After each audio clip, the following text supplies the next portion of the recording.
A tattaunawar da jama'ar ƙasar Najeriya suka yi sun riga sun bayyana cewa tsakanin Atiku Abubakar da Kwankwaso in ba zauna an haɗa kai ba, tsaf za a iya rasa ƙuri'a a gefen arewa a jam'iyyar PDP. A iya binciken da muka yi a ƙasar Najeriya ya riga nuna mana jama'ar ƙasar sun riga sun gaji da mulkin APC. Sun riga sun bayyana cewa su yanzu buƙatar su a cikin jam'iyya guda biyu jam'iyya ɗaya ta tsaya tsakanin NNPP da kuma PDP, tsakanin Atiku Abubakar da kuma Rabi'u Musa Kwankwaso. A gefen kudu muna da Peter Obi da kuma Bola Tinubu. Sun riga sun bincika sun duba suna ganin waye zai iya magance musu matsalolinsu da yake damun su. Kuna ta jin cece ku ci abin da yake faruwa tsakanin Bola Ahmed Tinubu a yayin da yace zai yi Muslim tsakaninsa da mataimakinsa, yayin da shi ma Peter Obi yace zai yi Christian tsakaninsa da mataimakinsa. Wannan abin kuma ya riga ya saba doka a ƙasar Najeriya. Su kuma jama'ar ƙasar Najeriya sun riga sun roki Allah ya zaɓa musu mafi alkhairi, bayan wanda jama'a suke so ba ko wanda ƙungiyar gwamnati take so.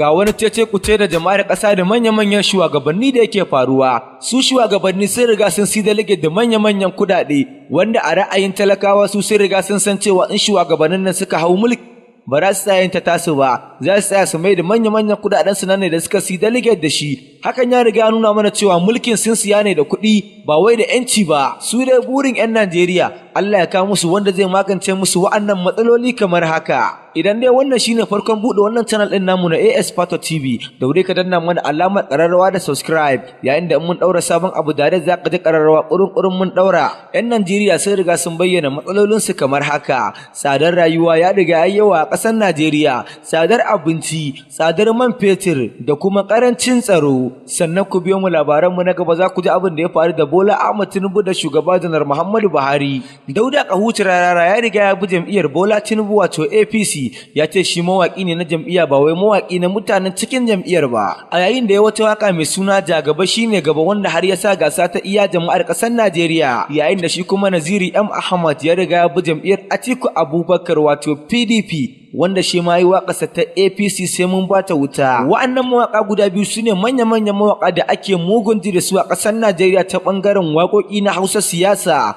Naziru M Ahmad sarkin waka, Dauda Kahutu Rara sarkin wakar siyasa. Sannan ku biyo mu gaba za ku ji zaman da Atiku Abubakar suka yi da shi da Rabi'u Musa Kwankwaso. Amma kafin nan ka danna mana subscribe da alamar ƙararrawa.